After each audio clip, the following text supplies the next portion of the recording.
The challenge of governance is to see how we can leverage what is on the ground and convert this to wealth for the people. Russia, China are gaining entry into Africa, and it would appear that some Western countries are losing out. You're working as an expatriate worker, then you're paid in your currency. But then if you must spend those money, you need to convert this money to the local currency to spend. For Social Security to work, we need to know exactly how many we are. We don't have a precise number. We need to know exact location of people. When we address this exchange rate volatility, we will see definitely cost of goods and services will come down. From a security point of view, we should employ the technology to ensure that we can track individuals and goods within the continent. This is Early Exchange with Femi Ayodele. You know, the Early Exchange is all about shaping policy and advancing development. With our conversation today, we're set to give you the best of programming. And Blessing Aiche. We do hope that you enjoy every time you spend with us here today. The world needs peace. The world needs to come to a round table and find solutions to the pockets of troubles.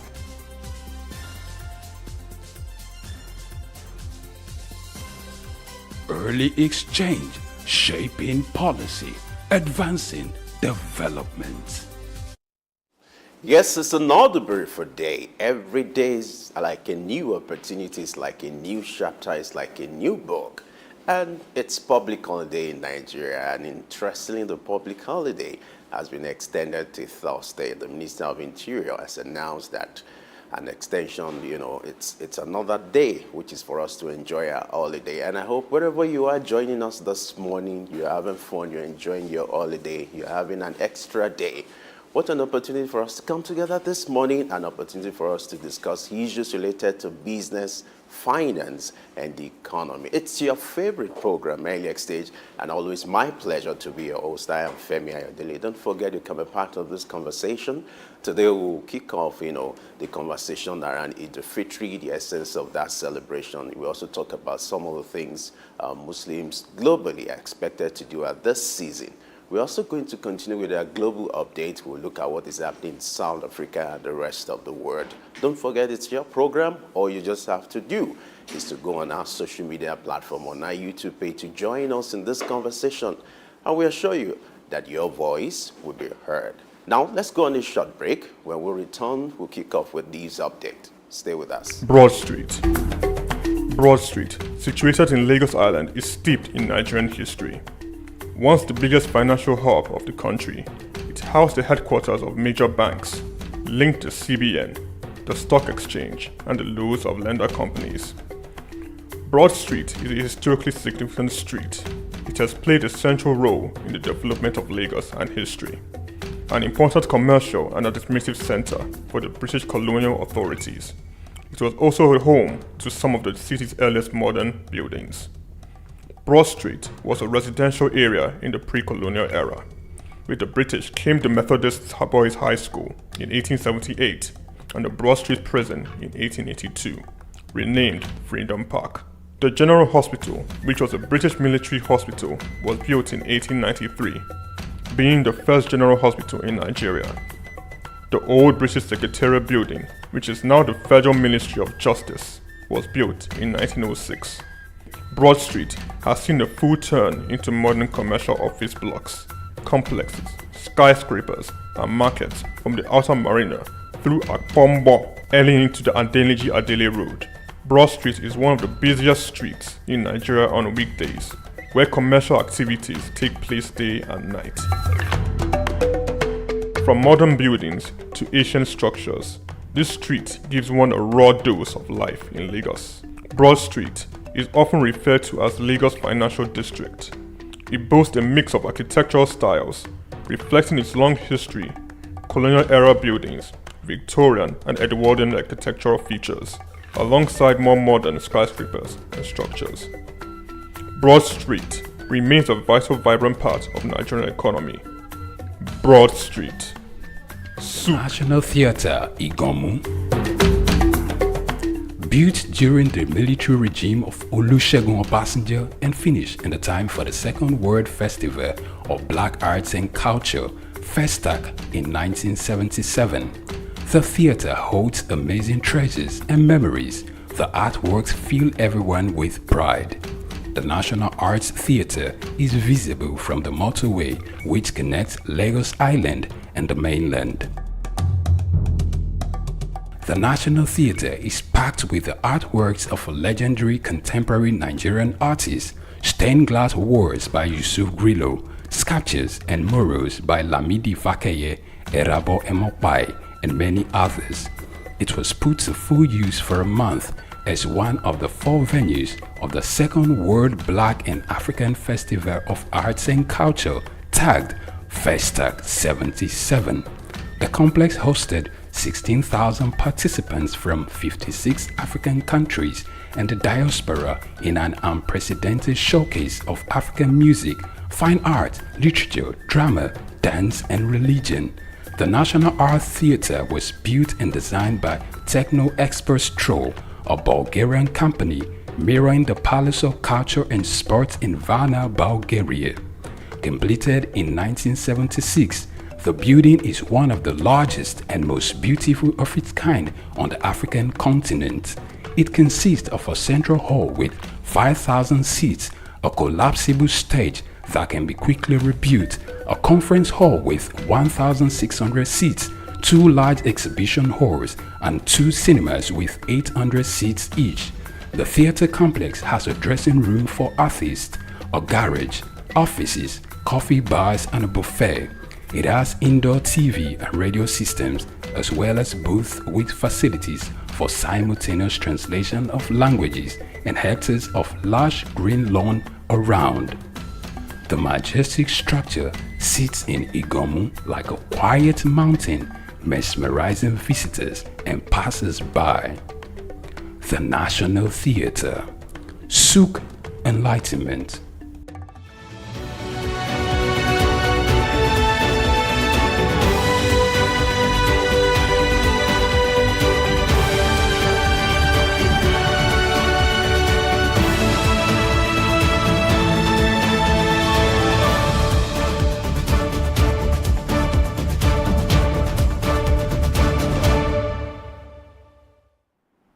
Hello and welcome to News Update on SOUQ News Television. I am Grace Komolafe. The Nigerian government, in partnership with the African Union through the African Union Inter-African Bureau for Animal Resources, is initiating the development of a national blue economy strategy for Nigeria. Minister of Marine and Blue Economy, Adegboyega Oyetola, made this announcement during a stakeholders consultative workshop held in Abuja yesterday. Highlighting the significant potential of Nigeria's marine resources, the minister emphasized the approval of an expanded partnership committee on sustainable blue economy to craft a strategic plan. This development led to the establishment of the Ministry of Marine and Blue Economy, signaling a dedicated effort to harness and manage Nigeria's marine resources more effectively. And now, the Central Bank of Nigeria, CBN, has introduced a new regulation prohibiting the use of foreign currency denominated collaterals for Naira loans, giving banks a 3-month window to phase out existing loans backed by such collaterals. This directive, communicated in a letter from CBN's Acting Director of Banking Supervision, Dr. Adetono Adedeji, aims to address concerns over the use of foreign currencies as security for Naira-denominated loans for bank customers. However, certain exceptions to this ban include Eurobonds issued by the federal government of Nigeria or guarantees from foreign banks, like standby letters of credit loans. Currently secured by non-exempt foreign currency collaterals must be wound down within 90 days. Otherwise, they will face a risk weighing of 150% for capital adequacy ratio computation, alongside other regulatory penalties. This move underscores CBN's effort to regulate foreign exchange exposure in the banking sector and maintain financial stability. Away from that, and away from Nigeria, the International Monetary Fund, IMF, says it has reached an agreement with authorities from Ivory Coast on a review of 2 lending programs, paving the way for a disbursement of $574 million upon approval by the IMF's Executive Board. Ivory Coast's performance under the $3.5 billion Extended Fund Facility EFF and Extended Credit Facility ECF program, as well as the $1.3 billion Resilience and Sustainability Facility RSF program, was deemed satisfactory by the IMF. A staff-level agreement was reached on all policies and reform measures aligned with the program's objectives, including fiscal consolidation, targeting a reduction of the fiscal deficit to 3% of gross domestic product by 2025, along with additional structural reforms. Once approved by the IMF Executive Board, this agreement will enable the disbursement of the combined $574 million to Ivory Coast. Still ahead, HSBC Holdings, a UK-based financial service provider, has announced plans to sell its Argentina business to Grupo Financiero Galicia for $550 million, reflecting the bank's strategic focus on strengthening its core operations in Asia. This move aligns with the company's current Asia pivot strategy, directing capital particularly towards India and China. As part of the deal, the company anticipates a $1 billion pre-tax loss in the fourth quarter of fiscal 2024. The decision on divest from Argentina is motivated by the business's primarily domestic focus on its limited integration with HSBC's global network, which results in significant earnings volatility due to currency translation. Buenos Aires-based Grupo Financiero Galicia, Argentina's fifth largest bank, will acquire HSBC Argentina. HSBC's chairman, Mark Toka, recently confirmed that the much speculated spin-off of its Asia business will not occur despite previous stakeholder discussions and proposals. And lastly, Shin-Etsu Chemical, a leading Japanese semiconductor materials manufacturer, has announced plans to invest approximately $545 million in a new factory in Gunma Prefecture to bolster Japan's chip supply chain. The facility will focus on producing lithography materials for chip making, with the initial phase of investment scheduled for completion by 2026. This strategic move aims to meet rising customer demands and enhance production diversification. Shin-Etsu, known as manufacturing lithography materials such as photoresist and photomask blanks, already operates facilities in Niigata Prefecture, Mukui Prefecture, and Taiwan. The company will finance this new venture internally, and Japan is witnessing increased investment in its semiconductor sector, crucial for defense, automotive, and electronics industries, with government backing to expand domestic and foreign chip makers' production capacities. And that's all for now on News Update. I am Grace Komalafe. We'll return to early exchange right after now.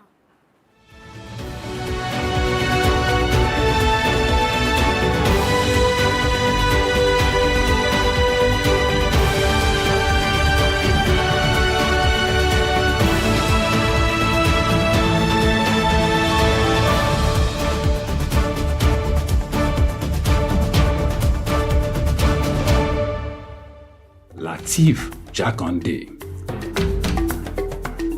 Born Lateef Kayode Jakande in the Ekpetedo area of Lagos Island, Lagos State, on July 1929. He studied at the Lagos Public School at Enuowa, Lagos Island, then at Bonham Memorial Methodist School, Port Harcourt, King's College, enrolled at Ilesha Grammar School, where he edited a literary paper called The Quarterly Mirror. Jakande began a career in journalism in 1949 with the Daily Service and joined the Nigerian Tribune in 1953. The owner, Chief Obafemi Awolowo, appointed Jakande editor-in-chief of the Tribune in 1956. Jakande established John West Publications in 1975 after leaving Tribune and began to publish the Lagos News. He served as the first president of the Newspaper Proprietors Association of Nigeria, NPAN. Jakande ran for election as Executive Governor of Lagos State in 1979 on the Unity Party of Nigeria platform. His administration was effective and open and implemented the cardinal policies of his party. He introduced housing and educational programs targeting the poor, building new neighborhood primary and secondary schools, and providing free primary and secondary education. He gave poor people's children education, and many of them are now very prominent in the society today. Jakande established the Lagos State University and constructed over 30,000 housing units. After the military takeover in 1983, Jakande was charged, prosecuted, and convicted of treason and later pardoned. He served as Minister of Works under the Sani Abacha military regime. He died in Lagos on February 11, 2021. Lateef Jakande was the first civilian governor of Lagos State. Lateef Kayode Jakande, SOUQ Enlightenment. Lateef Jakande. Born Lateef Kayode Jakande in the Ekpetedo area of Lagos Island, Lagos State on July 1929. He studied at the Lagos Public School at Enuowa, Lagos Island, then at Bonham Memorial Methodist School, Port Harcourt, King's College, enrolled at Ilesha Grammar School, where he edited a literary paper called The Quarterly Mirror. Jakande began a career in journalism in 1949 with a daily service and joined the Nigerian Tribune in 1953. The owner, Chief Obafemi Awolowo, appointed Jakande editor-in-chief of the Tribune in 1956. Jakande established John West Publications in 1975 after leaving Tribune and began to publish the Lagos News. He served as the first president of the Newspaper Proprietors Association of Nigeria, NPAN. Jakande ran for election as Executive Governor of Lagos State in 1979 on the Unity Party of Nigeria platform. His administration was effective and open and implemented the cardinal policies of his party. He introduced housing and educational programs targeting the poor, building new neighborhood primary and secondary schools, and providing free primary and secondary education. He gave poor people's children education, and many of them are now very prominent in the society today. Jakande established the Lagos State University and constructed over 30,000 housing units. After the military takeover in 1983, Jakande was charged, prosecuted, and convicted of treason and later pardoned. He served as Minister of Works under the Sani Abacha military regime. He died in Lagos on February 11, 2021. Lateef Jakande was the first civilian governor of Lagos State. Lateef Kayode Jakande, SOUQ Enlightenment.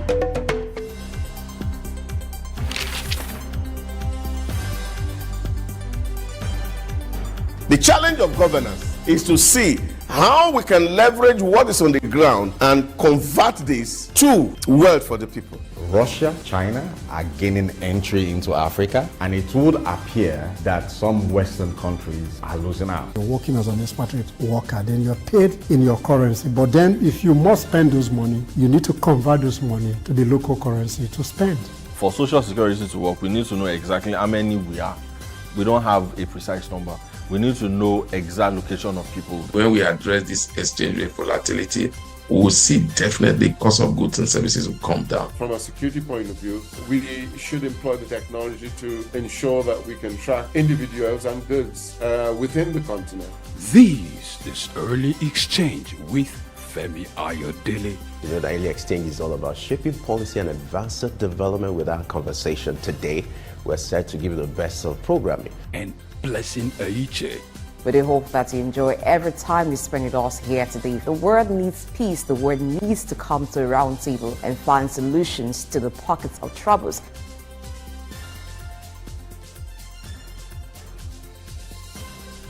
Early exchange, shaping policy, advancing development.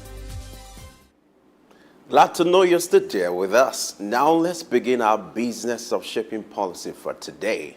We're looking at the latest development in South Africa. We're looking at the largest battery system, storage battery system in Africa, in South Africa, which the UK has committed a sum of $300 billion.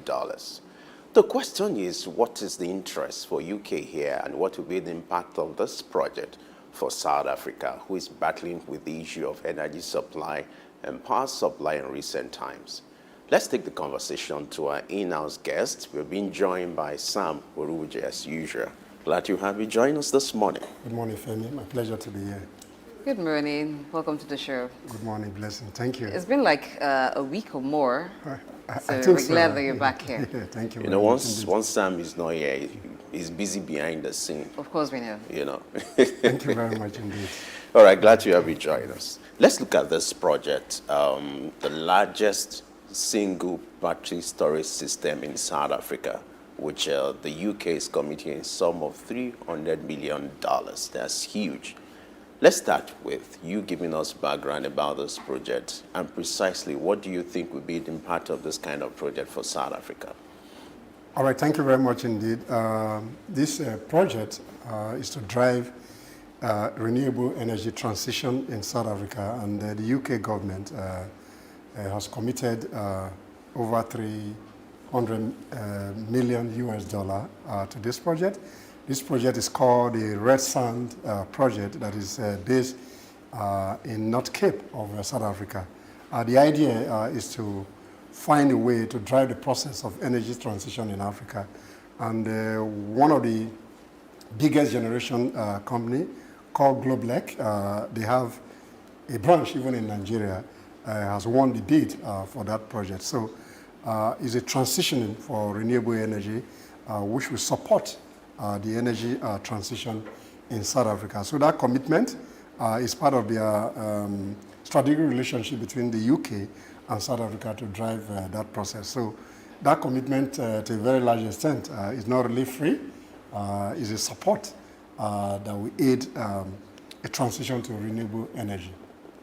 So with this storage battery system that is going to be built within a 24-month period in South Africa, South Africa is going to have no more issues, or is expected not to have issues with power supply. Now, how do you think this will affect the businesses and industries in South Africa?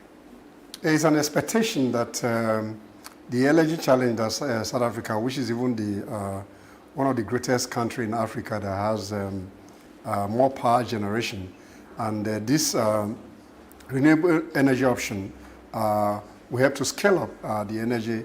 So the challenge in terms of energy supply will improve drastically, and that will improve on businesses in South Africa.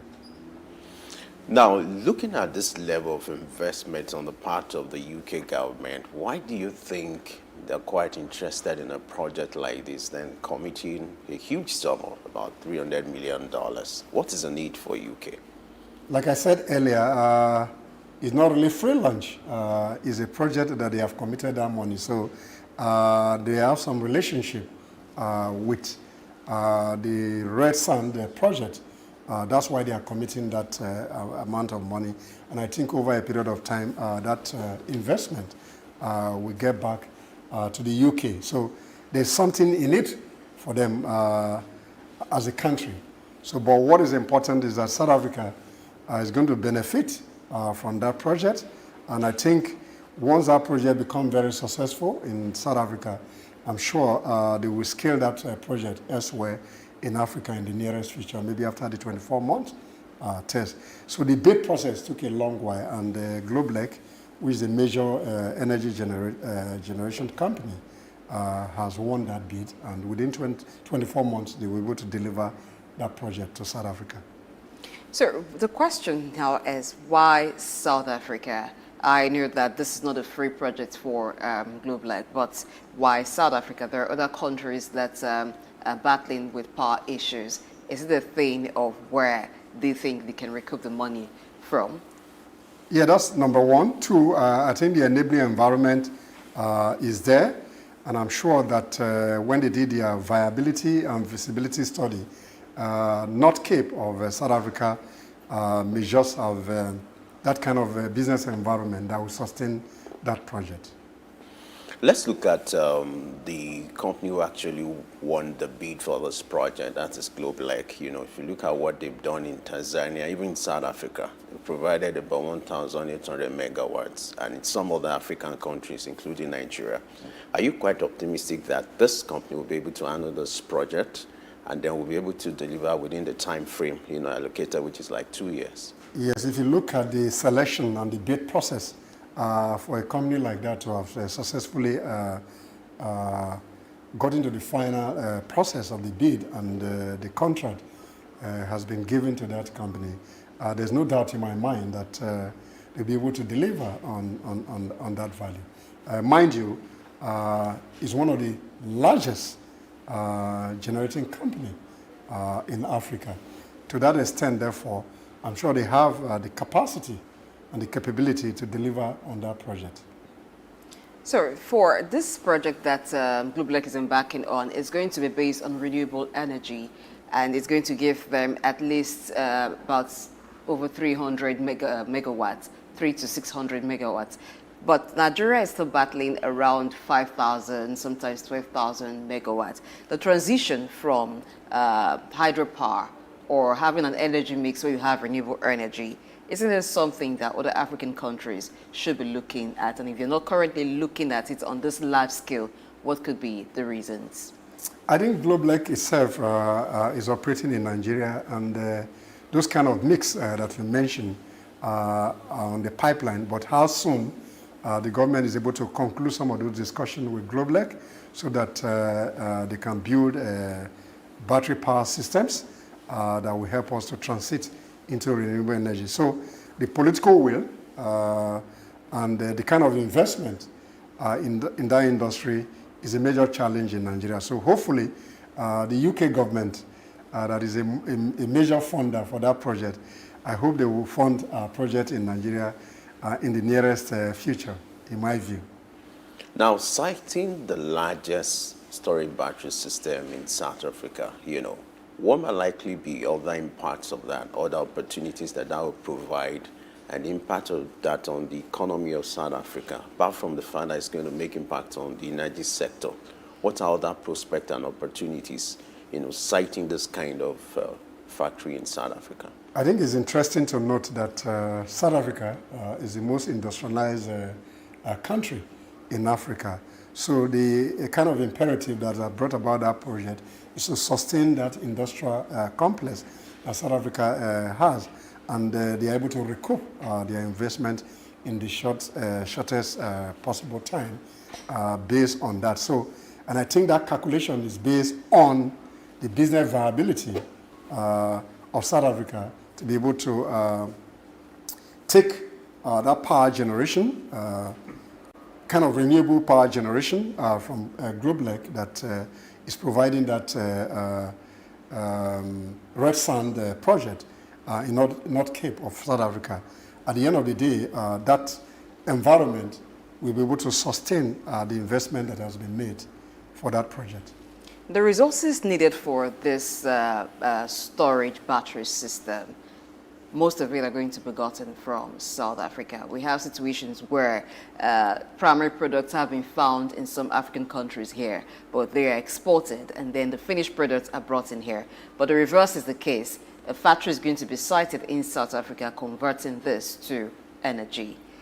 This model that South Africa has adopted, should it not be something that other African countries use? Yes, I'm sure that even the service provider, that's Globelec, we use this as a marketing strategy to be able to do businesses with other African countries. Like I mentioned earlier, they are already in Nigeria doing business. Maybe this project will find a way to get into our environment, but the degree to which the funding or investment will come quickly is a different subject matter. But hopefully, since South Africa has become a gateway in terms of renewable energy with this kind of massive investment, I'm sure that it will be replicated elsewhere in Africa within the shortest possible time, maybe after 24 months when this project has been delivered. When you have this kind of sensitive project, especially when it involves, a local country and a foreign one, you usually have, experts being brought in to handle this kind of project. What kind of arrangement would you expect should be put in place to ensure that the technology, the transfer of knowledge are properly done in a way that they are localized, and then South Africans could own this project and that sense of belonging will be there? Yes, I'm sure that South Africa will have ownership because the operating environment is conducive, and I'm sure that South Africa is an industrial complex in a matter of speaking in Africa. So I'm sure that they're able to take transfer of technology in terms of the human resource, in terms of the technical knowledge that project will bring to South Africa. I don't have any doubt in my mind that technology will be transferred, human capacity as well. Then in terms of the partnership between Globelec and other subsidiary company that will help to pull that project through, will impact on the economy of South Africa in terms of technology, in terms of knowledge, and in terms of human resource. Apart from the economic reasons, which may be the ability for the Globelec to recoup their fund or UK to recoup their investment fund from South Africa, what other things do you think has positioned South Africa to this favorable investment? Yeah, I've mentioned that based on the industrial configuration of South Africa, then when you make that kind of massive investment, the energy, renewable energy that will be gotten from it will be channeled to industry, and industry are able to pay for the services, and they're able to recoup their investment based on the projections they've made for that project. When it comes to power generation or energy mix in Africa, most African countries are struggling. Why do we have this peculiar situation in Africa? And then what are the shortfalls when it comes to this power sector? What are the critical things that should be done to ensure that this sector becomes better? Because if you look at South Africa, Tanzania, look at Nigeria as well, it looks like a common problem when it comes to Africa. What are the peculiarities about these sectors and these challenges, and what should be done to tackle them?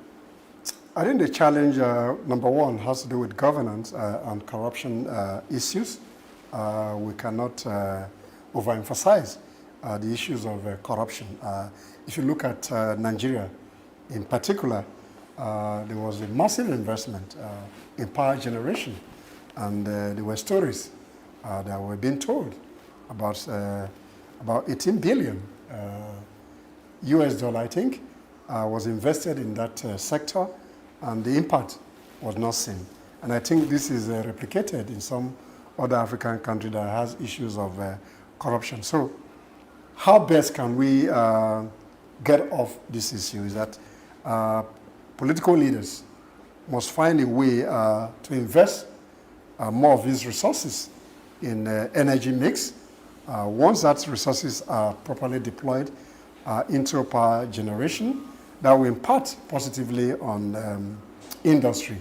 And when industries are impacted positively, it will impact on economic growth and development, and the citizens will be better for it at the end of the day. So we need to overcome that governance issue, particularly corruption in Africa, that has been a bane in terms of African development. So now that the UK is funding this project, being part of its plan to aid South Africa's move or shift to renewable energy, do you foresee a situation where some other African country over time will be picked as a next country to support in this regard? Yes, I think so. This may just be, in my view, that this Red Sand project may just be a kind of baseline project that will be replicated after the 24 months of delivery on this project. So let's hope that most African countries have relationship with the UK based on their colonial ties. So hopefully, maybe these projects will go to other countries in Africa, but the volume of investment, we may not be able to get that same level of investment in other African countries. But by and large, whatever level of investment we have to transit to renewable energy that is supported by the UK will be a welcome development. Let's look at the conversation around the transition to renewable energy. Yes, it's on the table. Several, big nations, they've taken that conversation to another level. But you also have this shortfall of still sticking to coal, fossil fuel, and the rest.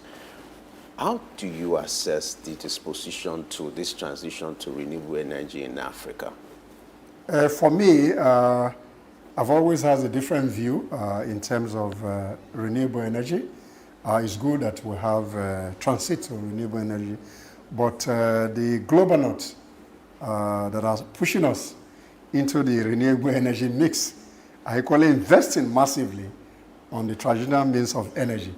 Therefore, our governments in Africa must equally find a way to develop other sources of energy beyond the alternative that is being canvassed globally. Therefore, we have massive deposit of coal in Nigeria.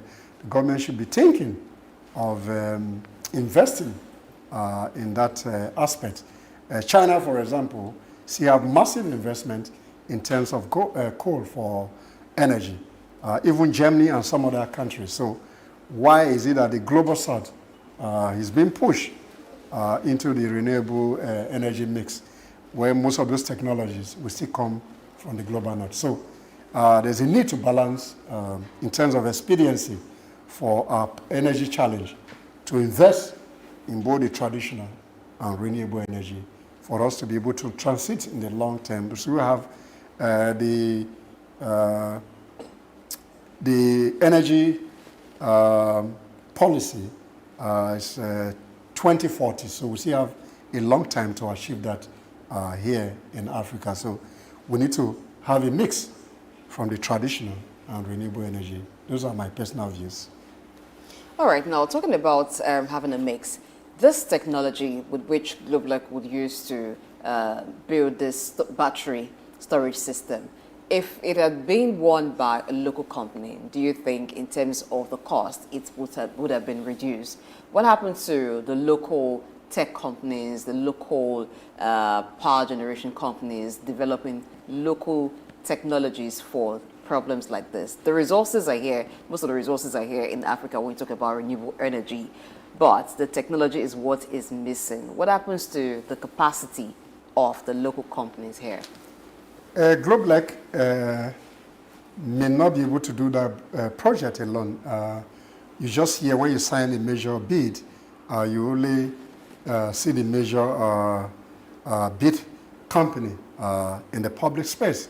So the other, within that value chain, in terms of the service that will be provided, the other local South African companies that we lend support in terms of the project in developing those battery systems. So the other local companies who are going to be service provider in terms of technology, in terms of human capacity.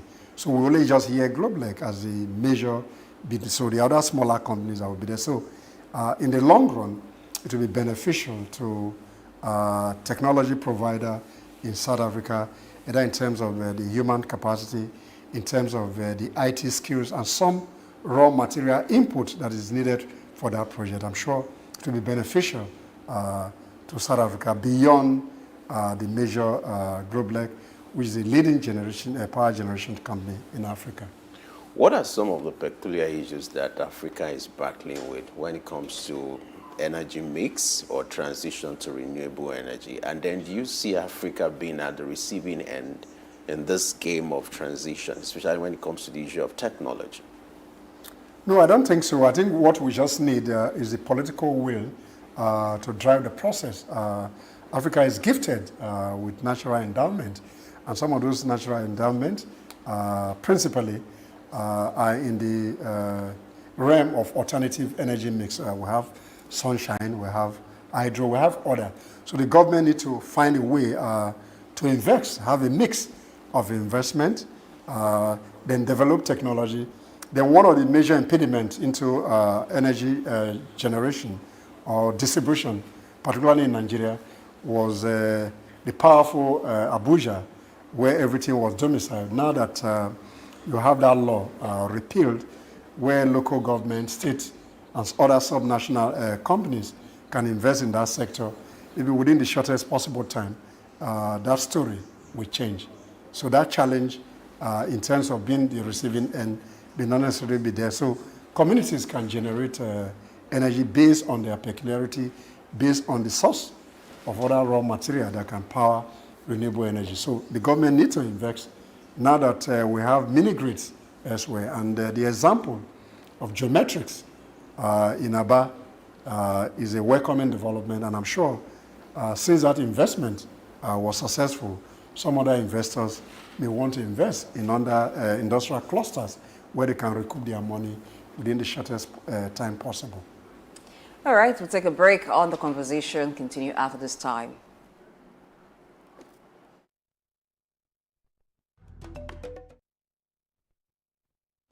During the military regime of Olusegun Obasanjo and finish in the time for the Second World Festival of Black Arts and Culture, SOUQ, in 1977.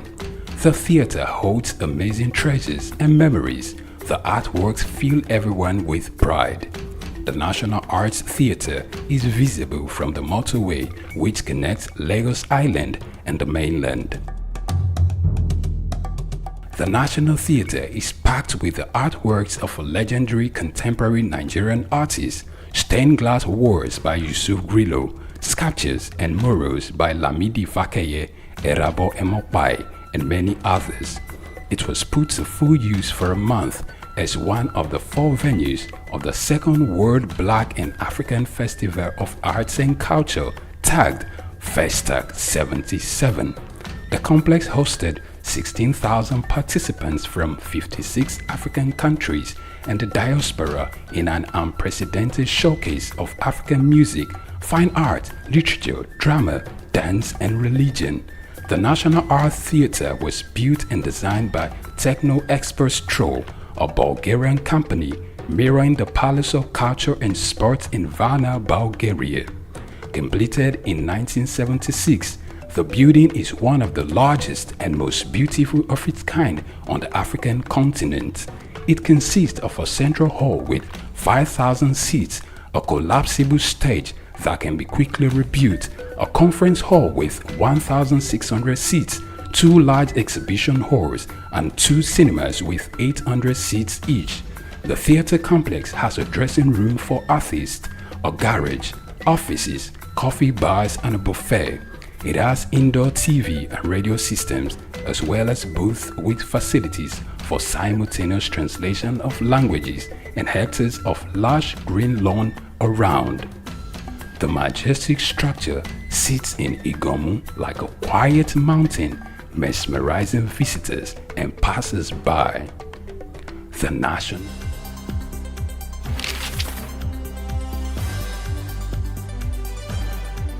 The challenge of governance is to see how we can leverage what is on the ground and convert this to wealth for the people. Russia, China are gaining entry into Africa, and it would appear that some Western countries are losing out. You're working as an expatriate worker, then you're paid in your currency. But then if you must spend those money, you need to convert those money to the local currency to spend. For Social Security to work, we need to know exactly how many we are.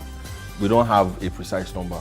We need to know exact location of people. When we address this exchange rate volatility, we will see definitely cost of goods and services will come down. From a security point of view, we should employ the technology to ensure that we can track individuals and goods within the continent. This is Early Exchange with Femi Ayodele. You know, the Early Exchange is all about shaping policy and advancing development with our conversation today.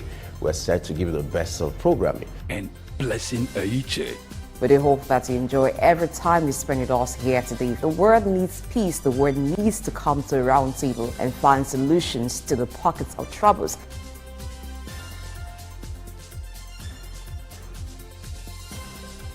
Early exchange, shaping policy, advancing development. Yes, it's still your favorite program where we shape policy and advance development. With our conversation, we're still looking at the largest battery storage system in South Africa and the impact of this project on, the energy sector in South Africa. And our own is still here with us. Sam, glad to know you're still here with us. Thank you. Now, let's bring the conversation home, because it's always important when you go around the world to also come back home and look at the significance of the subject for the day to your country. Our country, Nigeria, if you look at the capacity of South Africa when it comes to electricity, it's over 50,000 megawatts, the domestic capacity of South Africa. Here in Nigeria, it's another ballgame. What do you think Nigeria can learn from South Africa? What is South Africa doing differently that Nigeria can imbibe? And also looking at the significance of our situation here, what could be done to improve power generation in Nigeria? Number one, governance, good governance. Then corruption has been a bane of that sector in particular. So if we remove corruption to a very large extent, that will help. Number two, why is South African making massive investment in the energy sector? And what is the benefit of that kind of investment? Those are some of the benchmarks we should be looking at. We're talking about 4,000, a far cry from over 50,000. And there's a new investment transiting into renewable energy with that kind of massive investment.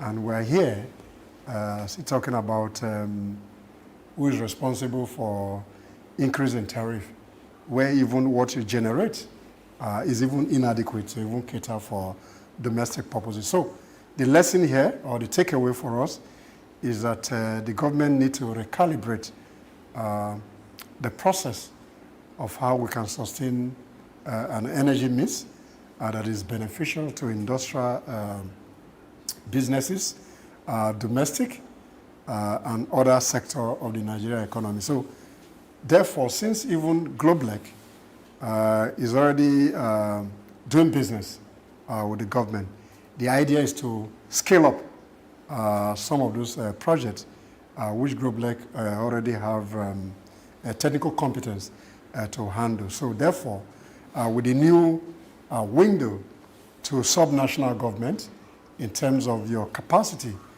to generate energy, then I think there should be massive investment in that area, particularly at the subnational level. The mini grid should be sustained. So once you're able to do that, then we can be on track. But if we make a comparative analysis between Nigeria and South Africa, I think we're just scratching the surface.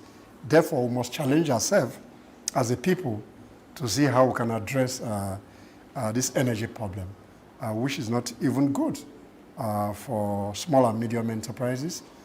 Most companies are passing the buck of energy to consumers, and that's why we're crying about the cost of living. Therefore, the government must wake up to its responsibility. Other investors, particularly banks, must equally invest in that sector so that we can grow the energy mix in a sustainable manner that will benefit the citizens.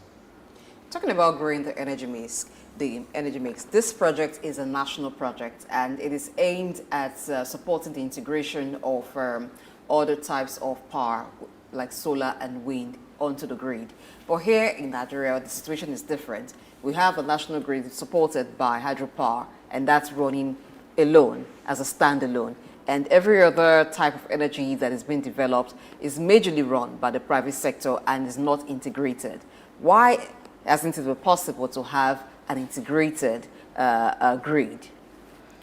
No, the grid is there, but the volume of generation is a major challenge. So we need to scale up generation and make some investment even on the grid that has collapsed severally. I think the grid itself is challenged, so we need to make an investment in that grid itself before you can integrate other mix of energy that can go into the national grid. So, and that's what I spoke to earlier, when that the government must find a way to see how they can sustain more investment in that sector, whether it's a PPP arrangement or other key investors who can recoup their investment. There's a challenge between GENCO, DISCO, in terms of not even able to meet up with the capacity of what they were given, where the government deregulated that sector. There's still a challenge. They can't even meet up. Even the government itself is owing some of the DISCO. They need to pay those money up so that they can improve on their operational efficiency. So the national grid is there, but we need to improve on it, then integrate other energy mix into it. So I think it should be a national project that we need to address. This 4,000 is just a tip in the iceberg, and we need to improve on the energy mix. If we must do well, because we've been campaigning for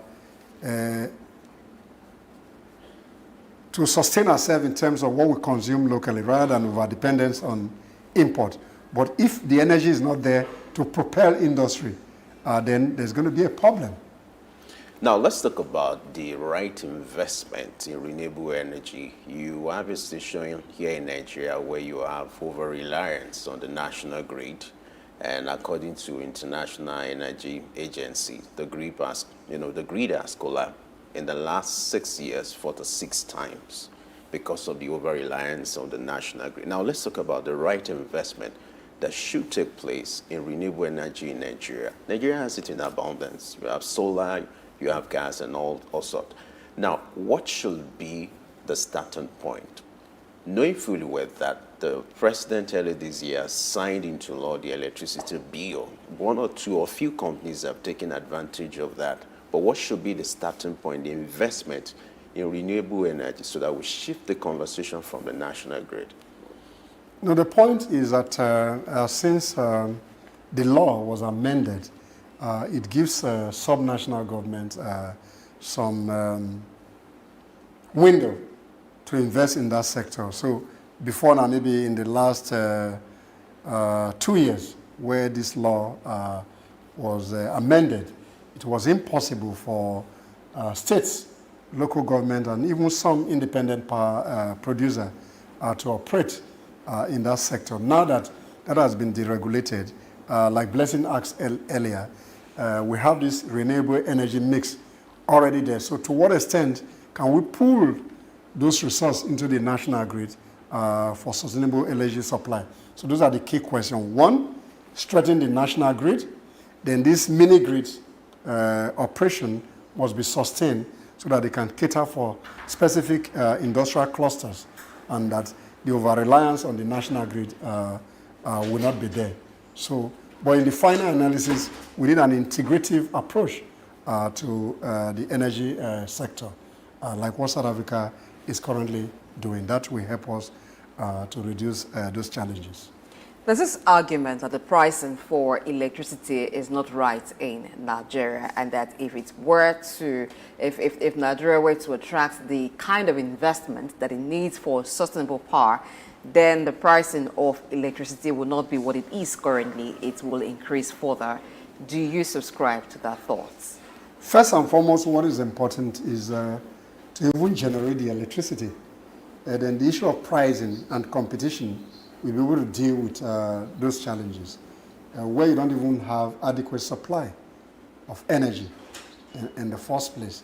And you are trying to give a pricing regime that is not sustainable in the first instance. So once you have more power generation, then competition naturally would drive the price down based on the law of demand and supply. So the challenge for now here is that even the electricity is not even there to consume, and you're even raising the prices in the first instance. give us the energy, and I'm sure some people will be able to pay then. But then when you have more people providing that service, then competition, just like what happened in the telecom sector. It took some massive savings when the telephone came earlier to be able to buy into that space. But now you can just walk into any operator and you get the SIM card. So I'm sure that once we have a renewable supply of energy, the pricing will not be a major challenge.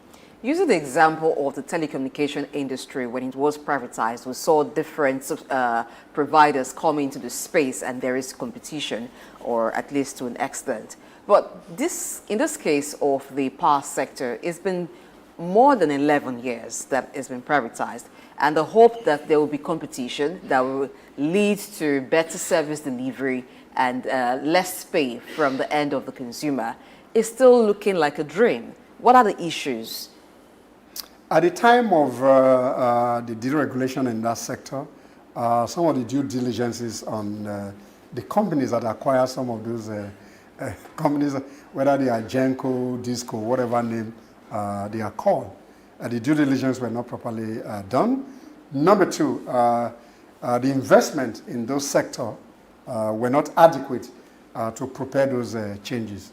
And I think the government was in a hurry to a very large extent, particularly the government agency that privatized those companies. I'm sure after 11 years, if those due diligence in terms of what is right to be done by those companies that bought those government enterprises over, 11 years after, this language of incompetence and inefficiencies of those sectors should have been taken care of. So the government had a responsibility in terms of how they privatized that process. Those who even invested in those projects did not even have the right investment to sustain those businesses. So going forward, I'm sure some of those businesses can be re-evaluated with a view to see how more funds can be injected or more investment can be attracted to sustain that sector. Now, let's wrap up with this. Taking a clue from the Red Sand project, which the UK government is committing over $300 million, South Africa was able to attract the UK government to its power sector, and they are committing this huge sum of money. What do you think Nigeria can do to attract international investors to its power sector? Number one, the governance template must be transparent so that investors will feel that when they bring their money here, their investment is safe. Number two, the enabling environment beyond the government. What kind of regulatory regime in terms of supervision, in terms of tax holidays that will sustain new businesses in those areas. So once those environments are improved upon, then more investment will be attracted to that sector. All right, thank you very much, Samaroji, for your thoughts on the issues discussed today as it concerns the UK funding of what would be the biggest stand-alone battery storage system in Africa when it is completed in South Africa. Thank you. We'll take a quick break. When we return, into the time for us to look at the de-dollarization move of Russia and some countries in the BRIC bloc, and also trans-border transaction. Do not go anywhere. My name is Yinka Babalola. My name is Ijoma Pelokoro. My name is Joshua Hassan. I am Rotarian or Mosunde Lawson. It's Ife Yunwarita Ejeze. My friends call me Ife. My name is Rotarian Lola Dare. I'm inviting you to keep watching SOUQ News. It's the right station to tune to. I like SOUQ News. SOUQ News is good. I want to charge you all to listen to SOUQ News, watch the news. You can have unlimited news, first time. Find SOUQ News. Be with SOUQ News. Never switch off. You are better for it. SOUQ News is the real thing. Listen to their coverage and you'll be glad you did. Turn to your YouTube, turn to your Instagram, turn to all your digital channels and look for SOUQ News. Keep watching. Keep watching. Please, guys, keep watching SOUQ News. Three wise men. Iconic sculptures and statues adorn major metropolitan cities of the world. In Lagos, Nigeria, the statue of three men designed to depict the state's cultural heritage and to usher in visitors and tourists into the ever-accommodating center of excellence is no doubt an astounding work of art. Originally built under the administration of Colonel Raji Rasaki, designed by Bodun Shodende in 1991 and standing over 12 feet high, referred to as Agba Meta or Aro Meta, the three sculptured chiefs were placed along the Lagos-Ibadan toll gate to welcome people coming into Lagos State. The statue called the Three Wise Men by many has become a major signature for the state. Three white-capped chiefs clad in white wrappers, knotted across their shoulders and with clenched right fists are shown in the artwork. The images fascinate and create impressions in the minds of visitors coming into the state, captivating the attention of visitors who look with keen interest, pondering on the messages which the posture of the engraved images signifies. The Three Wise Men has been relocated thrice from its original position at Ojodu Berger end of Lagos-Ibadan Expressway to Magodo area before its final relocation to its present site at Olowopopo Drive. The sculpture has suffered severe damages over the years and renovated. Bodun Shodende, through this sculpture, depicted the highest honor that can be afforded to anyone in the eco-greeting tradition. The Three Wise Men, Arometa, SOUQ Enlightenment. Broad Street. Broad Street, situated in Lagos Island, is steeped in Nigerian history.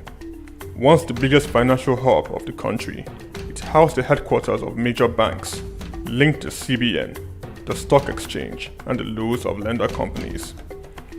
Broad Street is a historically significant street. It has played a central role in the development of Lagos and history. An important commercial and administrative center for the British colonial authorities. It was also a home to some of the city's earliest modern buildings. Broad Street was a residential area in the pre-colonial era. With the British came the Methodist Boys High School in 1878 and the Broad Street Prison in 1882, renamed Freedom Park. The General Hospital, which was a British military hospital, was built in 1893, being the first general hospital in Nigeria. The old British Secretariat building, which is now the Federal Ministry of Justice, was built in 1906. Broad Street has seen a full turn into modern commercial office blocks, complexes, skyscrapers, and markets from the outer marina through Akpombo, early into the Adeniji Adele Road. Broad Street is one of the busiest streets in Nigeria on weekdays, where commercial activities take place day and night. From modern buildings to ancient structures, this street gives one a raw dose of life in Lagos. Broad Street is often referred to as Lagos Financial District. It boasts a mix of architectural styles, reflecting its long history, colonial-era buildings, Victorian and Edwardian architectural features, alongside more modern skyscrapers and structures. Broad Street remains a vital, vibrant part of the Nigerian economy. Broad Street. SOUQ Enlightenment. Lateef Jakande. Born Lateef Kayode Jakande in the Ekpetedo area of Lagos Island, Lagos State on July 1929. He studied at the Lagos Public School at Enowa, Lagos Island, then at Bonham Memorial Methodist School, Port Harcourt, King's College, enrolled at Ilesha Grammar School, where he edited a literary paper called The Quarterly Mirror. Jakande began a career in journalism in 1949 with a daily service and joined the Nigerian Tribune in 1953.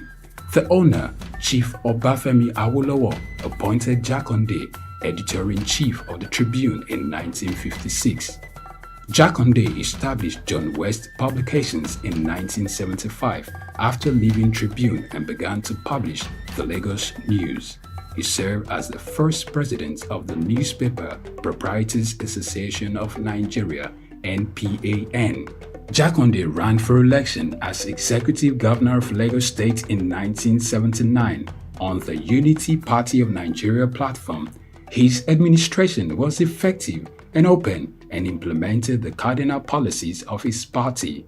He introduced housing and educational programs targeting the poor, building new neighborhood primary and secondary schools, and providing free primary and secondary education. He gave poor people's children education, and many of them are now very prominent in the society today.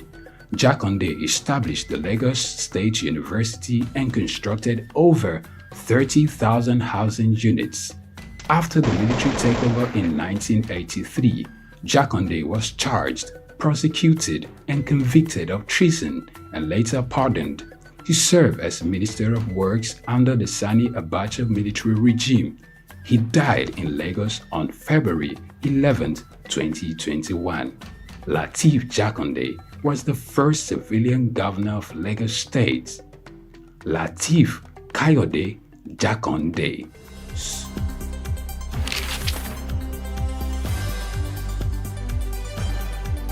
The challenge of governance is to see how we can leverage what is on the ground and convert this to wealth for the people. Russia, China are gaining entry into Africa, and it would appear that some Western countries are losing out. You're working as an expatriate worker, then you're paid in your currency. But then if you must spend those money, you need to convert those money to the local currency to spend. For Social Security to work, we need to know exactly how many we are. We don't have a precise number. We need to know exact location of people. When we address this exchange rate volatility, we will see definitely cost of goods and services will come down. From a security point of view, we should employ the technology to ensure that we can track individuals and goods within the continent. This is Early Exchange with Femi Ayodele. You know, the Early Exchange is all about shaping policy and advancing development. With our conversation today, we're set to give you the best of programming. And Blessing Aiche. We do hope that you enjoy every time you spend with us here today. The world needs peace. The world needs to come to a round table and find solutions to the pockets of troubles.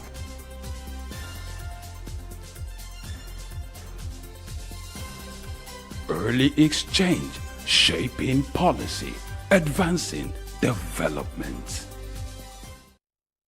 All right, it's the Early Exchange, and we're here to shape policy. And now let's look at the efforts being made by the BRICS nation to de-dollarize global economy. With Russia taking the lead, there are efforts being made to launch new payment platform that will not be controlled by the United States and has nothing to do with the dollar. What will be the impact of these on global economy, and how successful will this effort be in order to de-dollarize global economy? The economic bloc, BRICS, is getting stronger every day, with new members joining and others showing interest.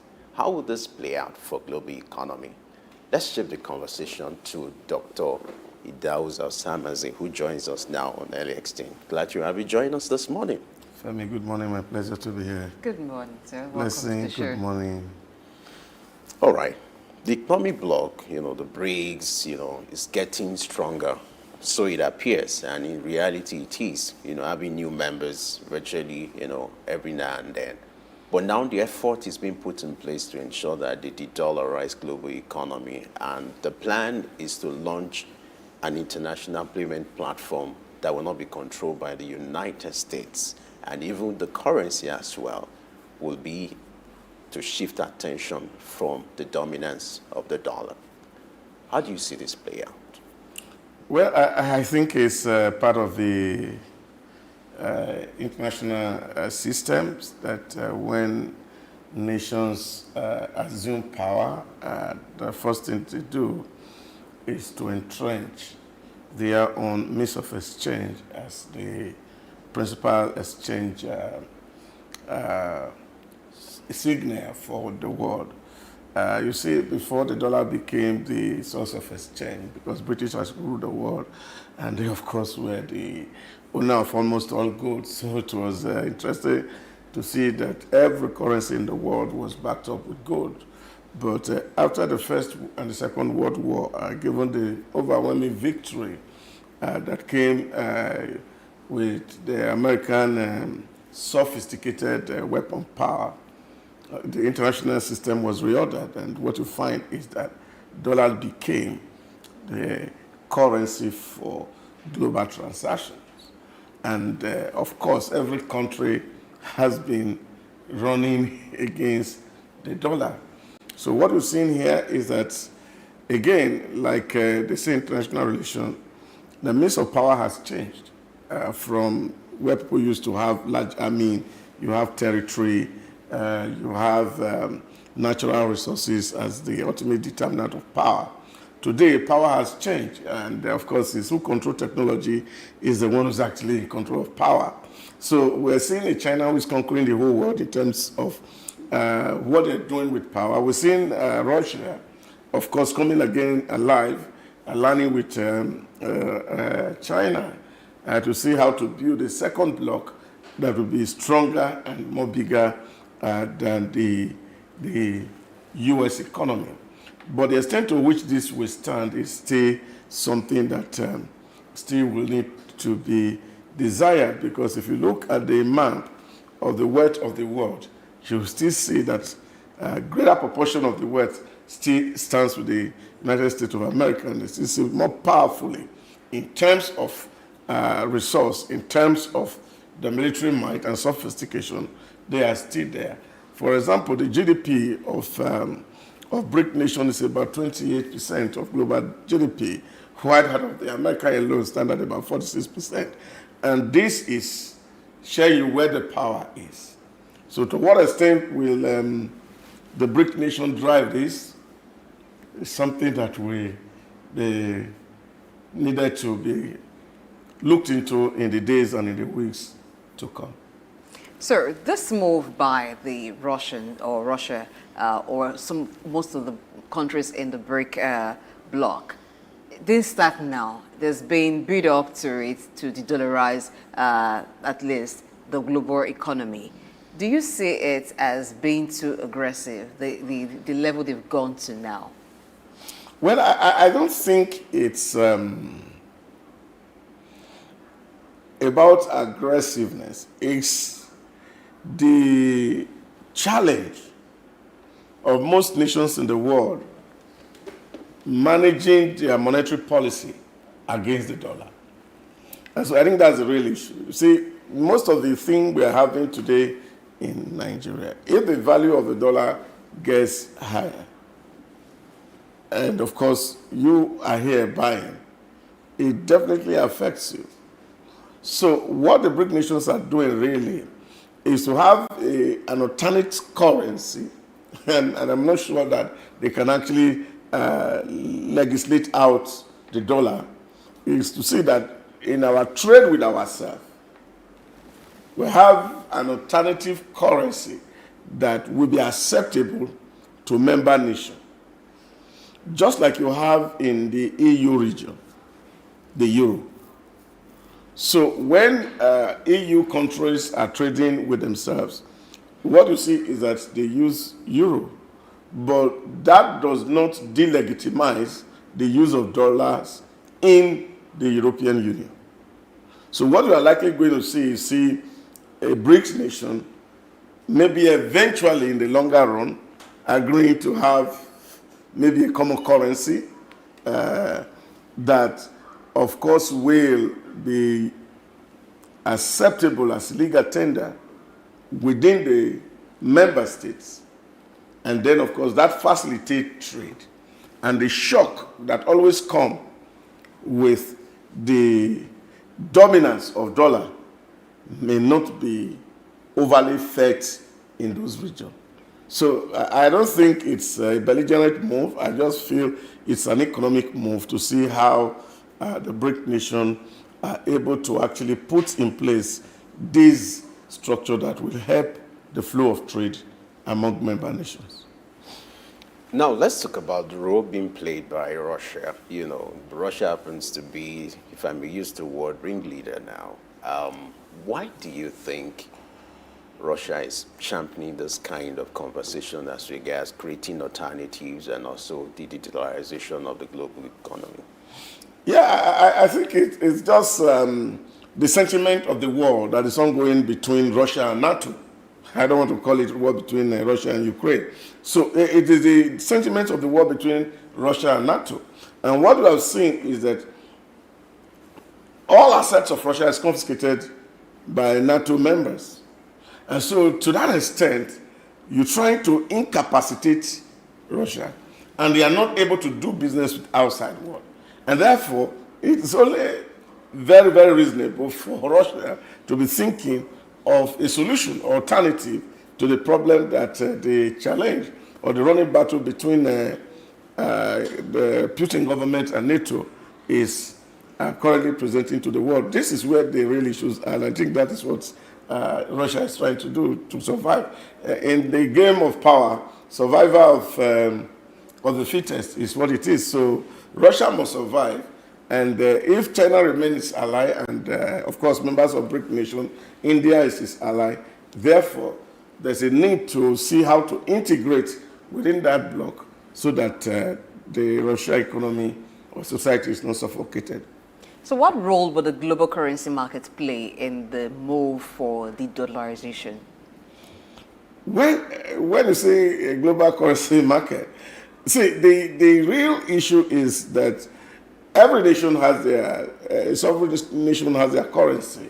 And you also see regional economic blocks also coming with their currency powers. But what it just means is that if you're going to another country you want to say, there's $1, there's one currency that is globally acceptable that can be taken anywhere in the world, and that is dollar. So it becomes a global currency. Now, what people are trying to do to say, okay, rather than take dollar, I can also accept gold. Okay. Yes, I can also accept gold All right. as a means of exchange or illegal tender, that rather than now relying on dollar, we can now rely on gold. And that's why you see even nations are investing so much. India is buying so much gold. We're seeing Uganda also trying to do same. And so many nations in the world are trying to see how to use gold to back up their currency. Zimbabwe. Yeah, so all that you're saying is to say, okay, well, if you don't have a dollar and you have a gold, of course, you can actually trade. All right, joining the conversation via Zoom, we have Ambassador Wallace Williams, who is the chairman of African International Chamber of Commerce and Industry. Good morning, welcome to the show. Good morning. How are you this morning? All right, now, so the move for the dollarization of the global economy has been one that the BRIC nation is about, and now Russia has taken it up a notch by backing up its gold reserves as well as its foreign reserve. What are your thoughts on this? Do you think it is nearing, the dream is nearing becoming reality, or is still far from what could ever be real? Yeah, well, it's not too far away because like your guest speaker is saying there, which is quite correct, gold has always been the reference point for value. And the value of gold, of course, is increasing daily. Remember that the dollar got its strength from using the resource of Saudi Arabia's oil and became the petrodollar when they realized that their currency was falling, and again it was power. So they used their might, knowing that the world reserve on oil was the highest value item at the time, battling, of course, with gold. So the petrodollar regained its strength through Saudi Arabia. But now that you have, as your speaker just said, and as I have said many times before, other nations who are now flexing their strength and their power and their muscle. Russia, you know, the BRICS nations, they're all very strong and can compete with the United States. Now, the United States, as he rightfully said, and I said it before too, it does not illegitimize the dollar. What it now has is a competitive currency that can be used. And I remember I said for Africa, the AFCTA, what we needed was to have a currency for ourselves to trade among ourselves. And I also gave the example of the euro and how they started. So the dollar is being challenged now as the world dominant mean of exchange. It is there and will be there, I'm sure. It's an American currency, and America is there and will be there for the future. But others now will be stepping up to the plate to say, okay, your currency is not the only currency that we can accept for trade. You can have it as a parallel currency, but others now are saying, let us now strengthen our currency to trade among ourselves so that we are not, at the behest of your weaponization, because, your speaker talked about the fact of flexing power. It's all about weaponization of your currency. And the United States currency, the dollar, has been used as a weapon of dominance throughout. So whereas there is the economic aspect, there is also the power aspect, the war aspect, because we see war as only guns and boots on the ground, but economic power for dominance is also very, very important. So the United States has used and continue to use and will use the dollar as their weapon. So now it's a war of might. The BRICS nations also have might, and when they bring out, which is very close, you said if it's a faraway dream, it's not. It's very close now to being established as a means of exchange among these nations, and it's also a competitive power force. So Africa has to wake up and do the very same with the continental free trade, to trade among themselves, ourselves. All right, good to see you again, Ambassador, and congratulations on your new appointment. Let's go to the issue of BRICS getting more stronger. You have more countries, about 40 countries now. They are planning to, or they are showing interest in joining that economic bloc. Now, with the move to the dollarized global economy, do you see this scaling through? And if it happens, what might likely be the impact of these on global economy? I always say, and let's always go back to the reference, the European nations, how many of them got together when their economies and their currencies were failing. And they knew they depended totally on the American dollar and the Americans for their trade, they would have a problem. So what do? They had first a trade contract. The euro was a trade contract currency, and then it became a stable currency as it evolved. And therefore, the 40 countries, and that's very many countries around the world with economic power and strength, will be using, it's exactly the same model. It is the very same model. So they will be the ones who now say, we have the muscle, we have the strength, technology has taken over, digital technology, specifically. And now they can say, okay, let's pool our resources, let's pool our economies, let's trade among ourselves, and let's use a common denomination currency for trade and economics, right? And our economies. That will evolve quite quickly if they don't start it off immediately as a means of exchange of a new currency. And that will compete, and it will be pegged, against other currencies. Is it the pound? Is it the dollar? Is it the euro? Yes, they will peg against them. So now, using their reserves, that's why a lot of them are building up gold as a reserve, which we on the continent have in ample quantity. And that is why the way of Zimbabwe and others can also free us from the economic stranglehold and the weaponization, of the dollar, which is what it is. So the other countries, when they have got together as a single bloc and decide that they will trade among themselves with, they may call the currency brick or brick gold, that is, and don't be surprised, it will become common, common trading, and it will be acceptable to the rest of the world, because the power and the might of these countries and their reserves and their economies being banded together, and of course the volume of people, because you have to have people who are convinced to trade with such a currency. You're talking about, maybe another 2 billion people. If 2 billion people say this is our means of exchange and this is how we're going to trade among ourselves, who's going to say no? All right, so to this move of Russia and the BRIC nations, what do you think is going to be America's response and even other major economies like the West? Very clever question and a very nice question to ask.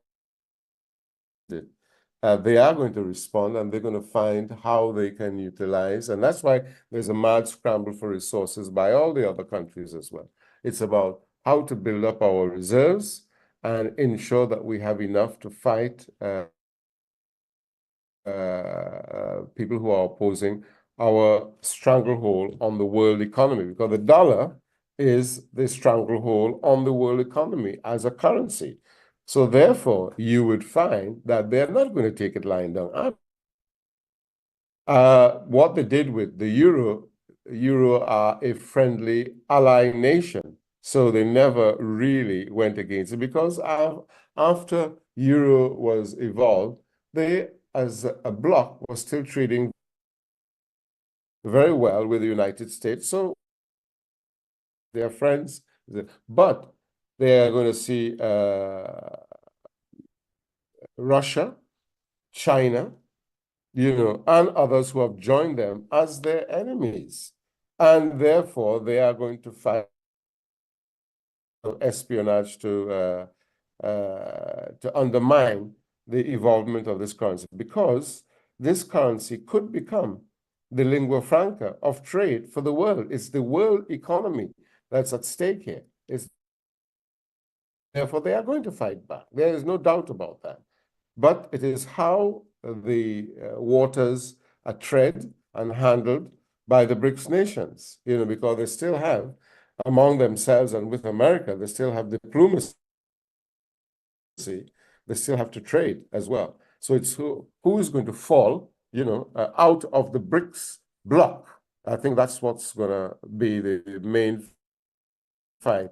Who's going to fall out? Who they're going to encourage, either by using leverage or strength to get rid of them, or to break up the BRICS bloc. I think that's what's going to be the danger, is that they're going to look to other countries, not Russia and China, who are the sworn enemies, but the others, India, Brazil, to see what they can do to leverage them out of the BRICS nations. Because the BRICS nations, once they stay tight together, they are going to be a dominant currency and bloc. There's no doubt about it. Now let's bring the conversation back to the studio, where we have Dr. Idauza Samazin here. Now you have the BRICS nation getting stronger. About 4 countries now have shown interest. 40 rather have shown interest in joining this economic bloc. Now, with this move to de-dollarize the global economy, which has been part of the concerns for most African nations, do you see more African nations joining this bloc? Well, I will completely align with the ambassador. I don't think Africans should be struggling to get into BRIC. Africans should first and foremost come together and unite, just as Europe is, and form a very strong bloc. Because African getting into BRICS, you get in there and you don't have the muscle to compete. So you sell yourself out as bits and pieces to the strong powers, India is developing a very strong economy. You have a very strong economy in Russia. You have a strong economy in Brazil. You have a strong economy in China. Now, where's the strong, and now the only strong economy in Africa, which is South Africa, they have included. So when you're there, what you're going to do, you will just be the dumping ground for this government, and they carry you along to do what will profit their economy. So the thing that Africans should do really is not struggling to get into BRICS.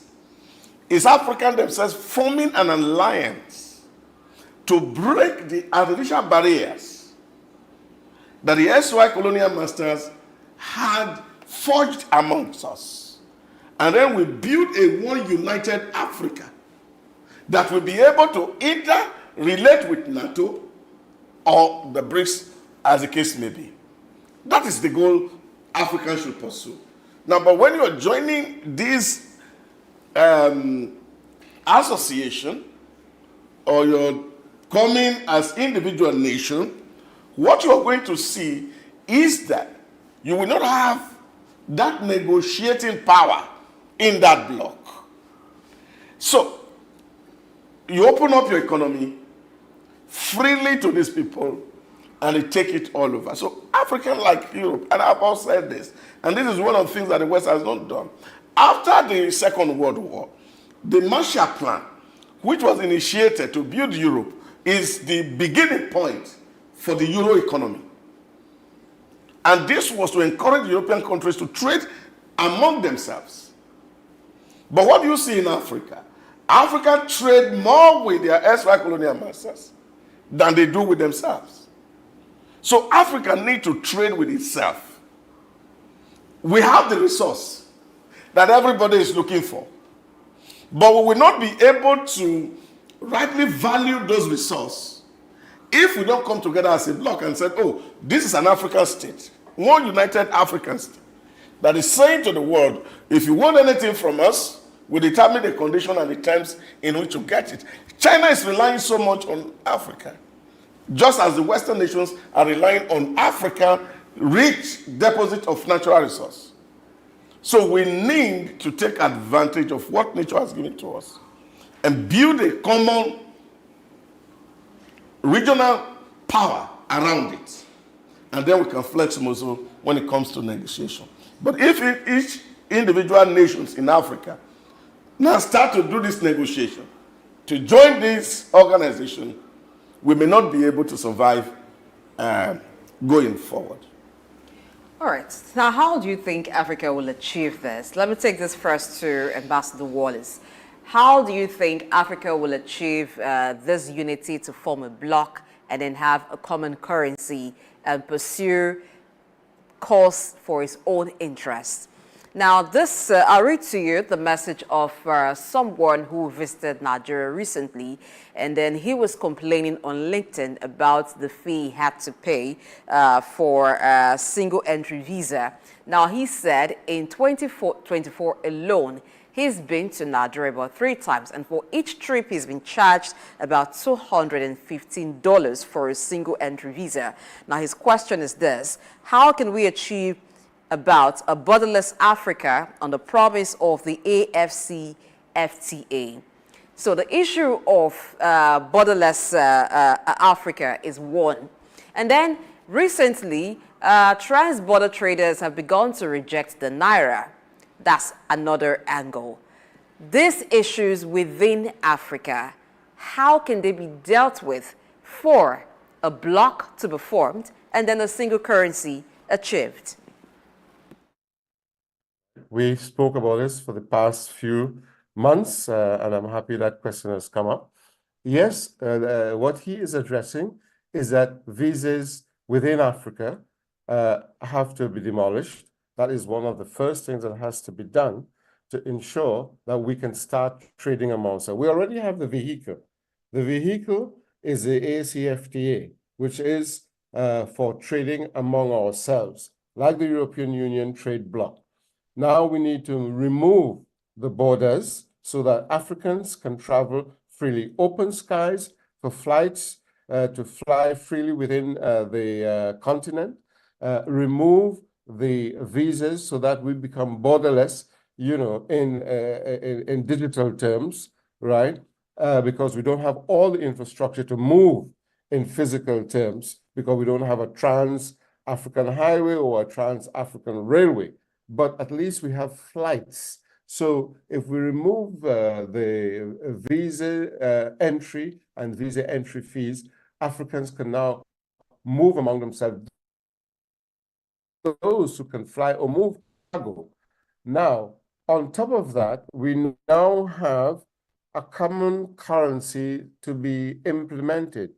And as I said before, we are working on it, which is SOUQ, Standard United Digital African Currency Contract.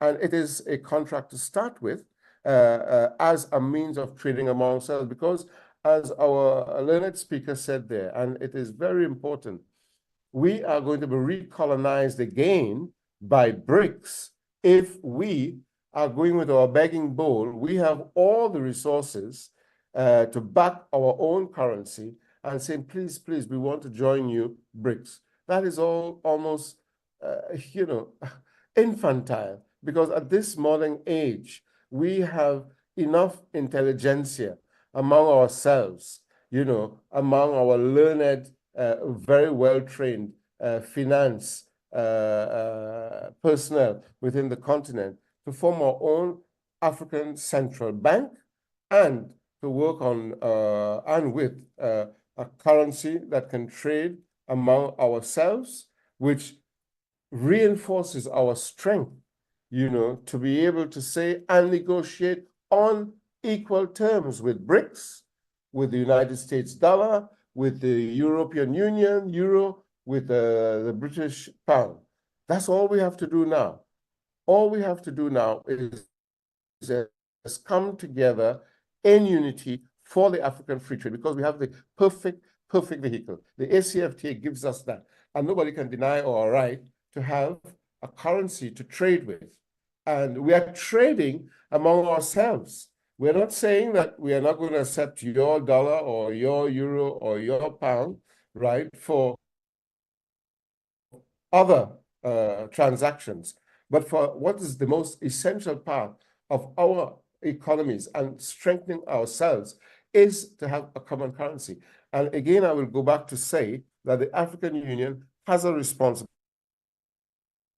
to protect the entire continent from having, as our speaker just said, individuals, because they pick us off as individuals to do deals with. The African Union, like the European Union, should be the first protection for the African continent. Say, you want to do deals, you deal with us. You sign agreements with us. You know, and we also have our own currency pegged against yours. And you will accept ours to trade with. That's strategy that we want just by trade and having a current currency for trade. So we have to, and I'm reinforcing what your speaker is saying, because he's aligning exactly with what I have said. SOUQ News and your learned interviewers, that we must do this in order to survive. Because if we don't, and if we allow ourselves to be sucked into anybody else's currency, as he rightfully said, and I will reinforce it, we become the dumping ground, because we have a captive market here of 1.5 billion people, you know, and yet we are taking our resources out. They are monetizing it, weaponizing it against us, you know, and we are sitting there doing nothing about it. But we have to do something about it now, and we are.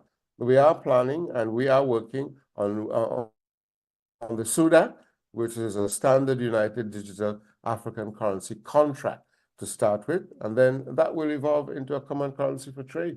Thereafter, it can become the means of exchange worldwide. All right, before we talk about the trans-border transfer rejection of the Naira, the Foreign Affairs Minister in Nigeria said last week that Nigeria is considering the possibility of joining the BRICS, and there are experts who have also argued that it is high time Nigeria joined the League of the BRIC nations. What do you make of this advocacy? Quickly.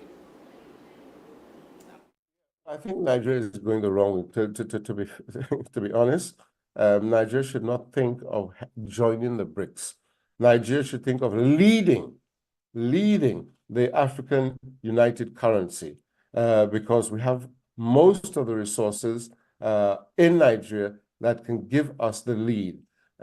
We have oil, we have minerals. I think it's about 52 minerals or 55 minerals that Nigeria has of ample quantity that Nigeria can say, as they have done, and say that they're giants of Africa. Hey, brothers, Niger, Kenya, Uganda, Tanzania, let's get together with our financial heads and let's work on setting up African Central Bank.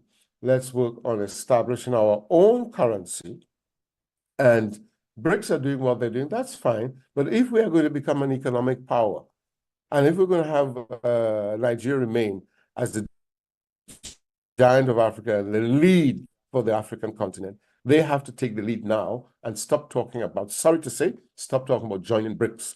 Start talking about joining African currency as a standard in the continent and take the lead, you know, because if they do that, when others see that, what they're doing, they're encouraging others to join BRICS. And when they join BRICS, at the end of the day, you are just a sub-partner. You're not the key partners, and you will not have key policy advantage to make on behalf of the country and on behalf of the continent. So I think, I know it's a wrong move. They must take charge and take lead for the African continent, and it's the right time to do it. So I would say to Nigeria and to the Nigerian government, please have a rethink and think Africa first. Think the continent first. Think taking the lead in Africa first. All right, Dr. Dalsa, well, that question went to Ambassador Wallace. You were laughing on getting to hear that Nigeria intends to join the BRICS. Why were you laughing? You see, it's been a real, very terrible problem for Nigerians since independence that we have actually not been able to understand how diplomacy works. And therefore, we have not been able to really, as it were, exercise the power that nature has given to us as a country. And I think that is what it is. I align with Ambassador clearly. We have no business with BRICS. We have no business with BRICS. What do we need to do with BRICS? What Nigeria needs is to take advantage of the anti-French sentiment in Africa right now. That's all we need. Now, if you look at it, what is happening from Mali to Burkina Faso, to Senegal, to Niger Republic, and even in Rwanda, then of course Morocco. We should take advantage of this sentiment because there are two forces in Africa, the French force and the English force.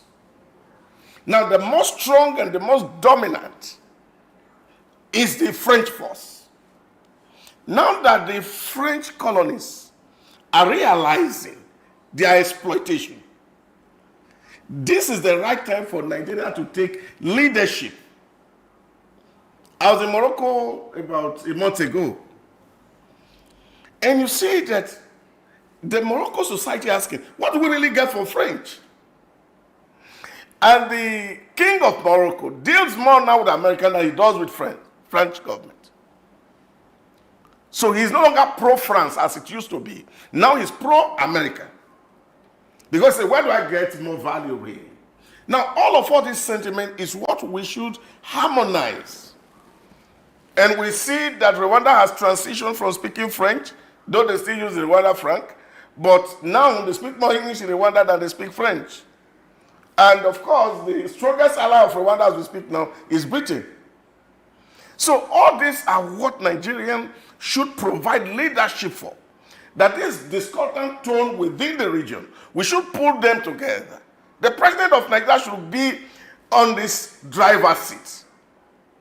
Take somebody from the North Africa, somebody from East Africa, somebody from Central Africa, somebody from South Africa, and then we represent the bloc in West Africa and say, this is the right thing for Africa to do. We need a united Africa. And once you have that borderless Africa, where we can move freely with ourselves, then we can begin to develop basic infrastructure that connect us together. There is so much we can achieve globally than individually going to play, whether in BRIC nation or alliances with the West. All right. Now let's shift the conversation from the issues related to the BRICS and then talk about the trans-border traders who are in the practice of rejecting the Naira now due to the depreciation of the Naira. The report suggesting that trans-border traders now prefer that currency to the Naira. Let me take the conversation to Ambassador. What do you make of this development and what do you think is largely fueling this kind of practice? Understand the sentiments of Africa and West Africa at the moment, who probably saw Nigeria as not taking the lead when their brothers needed help. And that is the countries that have said and ditched the French and have ditched the Franc. So that could be what I will say one of the sentiments. You know, it's a rejection of Nigeria to say, okay, all right, I would not use your currency when I used to before in the West for trading because of your attitude. That could be one. But more importantly, not only Nigeria, but all other currencies are being rejected in Africa because of the lack of value. And when you have pegged it against the dollar and the dollar is showing you that your currency has no value, it is discouraging traders to want to hold on to your currency for any reason. And that is where and why we need a strong African currency that is acceptable across the board. And that's the role now of the ACFTA, that we are able to trade among ourselves. We have a confidence in our own standard United Digital African Currency, and you have confidence to trade it. So we need to now put into the minds of traders that we now have our own fiat currency that you can have confidence in, because all other countries, not just the Naira, all other countries, you know, are losing their value because it has been pegged against the dollar.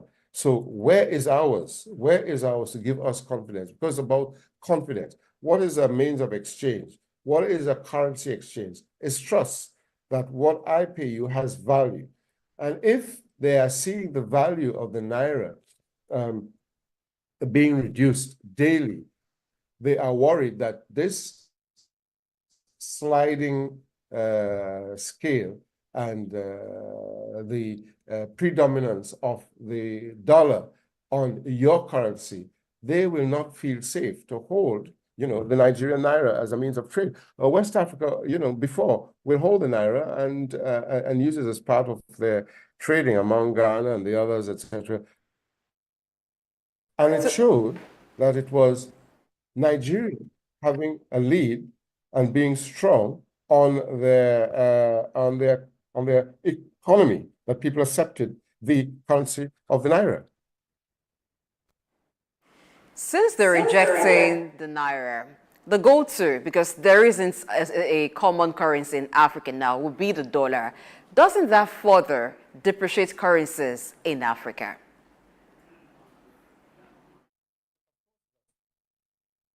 In a race to establish a common currency contract, because as I said before and earlier, and also your own guest has agreed, the dollar is a weapon. It's an economic weapon. Next time, have Hitman, go and read it.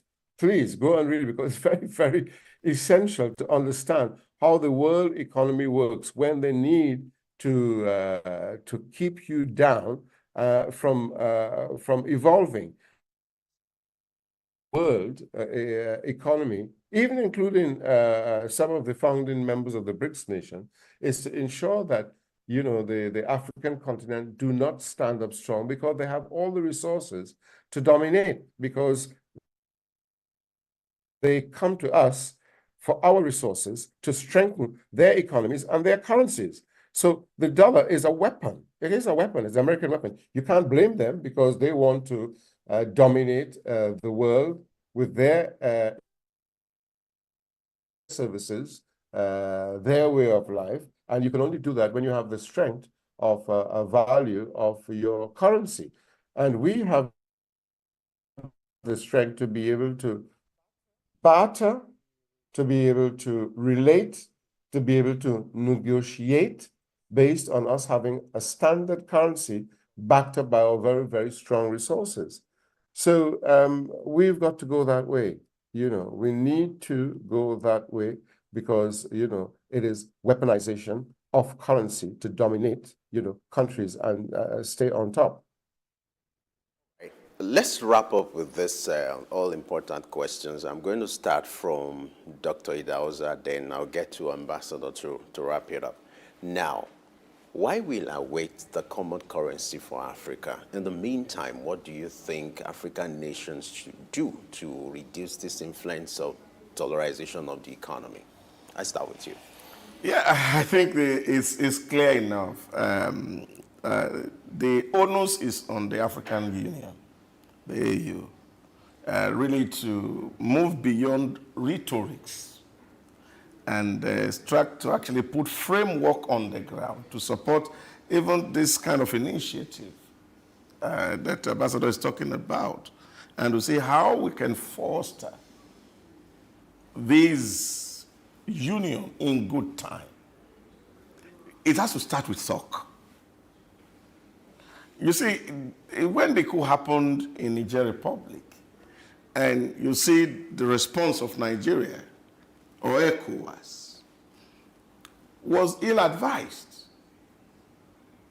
because they really didn't understand what the real issues were in the Francophone Africa before ECOWAS came out to say, oh, we want to put sanctions on these people.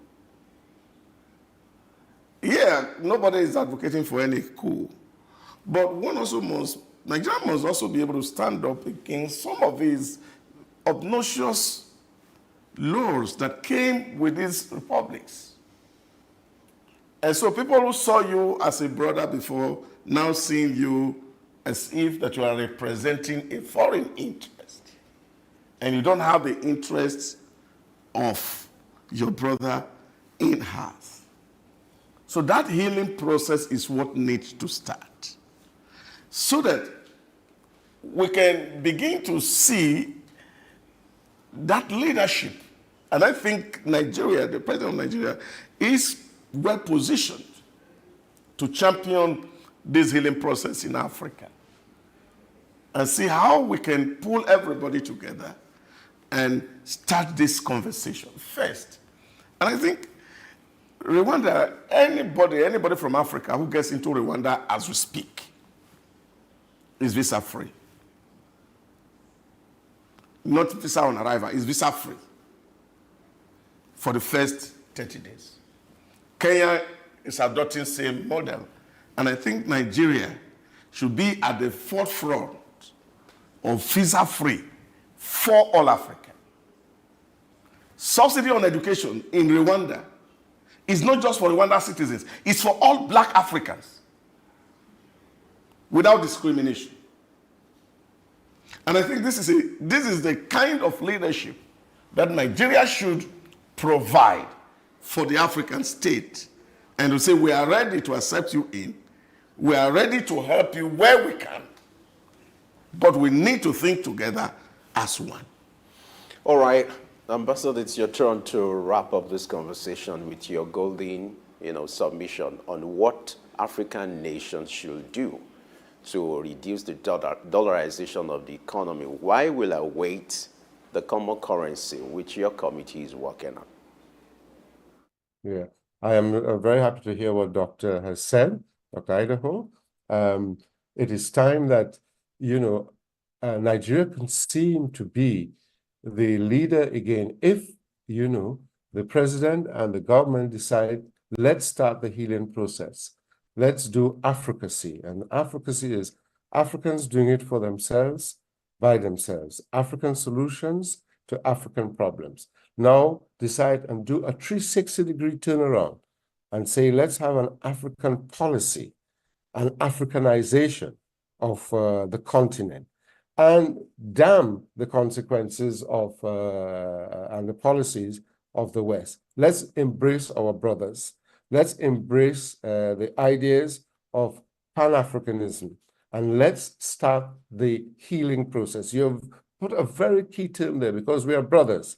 Let's heal ourselves. Okay, you made a misstep, you made a mistake by joining forces with the Western enemy against your brothers, and you know why they did what they did. They were impoverished, they were exploited right down to, nothing with all their raw minerals, and having to pay France and a French central bank all of their money to be lent back to them. So, we need to talk about why they did what they did, not that the fact that there was a coup, is why they did what they did. They rejected the imposition of colonial authority at this modern day. So Nigeria should show the big brother concern and start the healing process. We made a mistake. Brothers, come.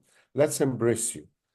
Let's talk about how we can now put together, a block for all ourselves to move forward our continent and our country. Because united, we are stronger than any of these other nations. Why? Because we have one. We have the volume of people, 1.5 or thereabouts or more. We have the resources. Almost 70 to 80% of the world resources reside on the continent, in the continent, and has not really been exploited. We now must start adding value to what we have. You're coming to us for exploiting of resources. You do so on our terms. Our strategic policy should be that you will transfer your skills. You will provide, learning, training, equipment, handover at a particular point in time. You make your profit, but we share the profit together with our communities and the country. So at this point in time, I want to appeal to Nigeria and the Nigerian government. Take the lead, heal the continent, put forward ideas that we have now been putting forward here on your station, that we must now be borderless. We must now embrace all Africans. We must now apply our funds to building our infrastructure, our education, our health, our food security. And we must now establish our own common currency to be able to trade among ourselves and move forward as a continent, as one nation, one national continental nation, who can now stand up proudly and negotiate with and leverage what we have and will establish against the rest of the other nations. So it's time for Nigeria to wake up and take the lead. And if not, other nations would put Nigeria into second and third place. And why should that happen? We're 225 million people, among all the other African continental nations. I will not call them countries because that's arbitrary, that was established, but nations. Yeah. Thank you so much, Ambassador William Wallace, who is the Chairman, African International Chamber of Commerce and Industry, for speaking to us this morning on trans-border currency and the borderless Africa is what we actually need, or what Africa actually needs for development. Thank you so much for your time with us on the show. And thank you to Dr. Dausa Usamanze, who always heeds the call. Whenever we call, he says, okay, I will oblige you, and you are always here when we need you to be. I am your servant here. To all Africans, particularly trans-border traders, an African proverb says, you do not throw away the baby along with the bathwater. There might have been issues between Nigeria and other African countries. There might have been issues between African countries. But we must realize that the moment that Africans pick another currency over the currencies of Africa, the issues that we have with currencies in Africa not having so much value will be made worse by that. Dollarizing the African economy will not be the way to go. I think this is time that the push for common currency in Africa should be made stronger than ever before. I am Blessing Aichi, and this has been the Tuesday's edition of Early Exchange on SOUQ News, where we shape policy and advance development, not just for Nigeria, but for Africa and across the globe. Tomorrow will be another time for you to join the show, 8 a.m. West African time. You can go over to YouTube in case you missed the start of the show so you can have a complete dose. And I ask that you stay with SOUQ News the rest of the day for your daily dose of SOUQ News. And for the African project, better than the way it is, we need to think of homegrown solutions. We think of Africa. If we don't embrace our own, who will? Let's think of how to make Africa better than the way it is. And that depends on all of us. Don't forget, the conversation continues on our social media platform. An Early Exchange returns tomorrow. I am Femi Ayodele. Bye for now.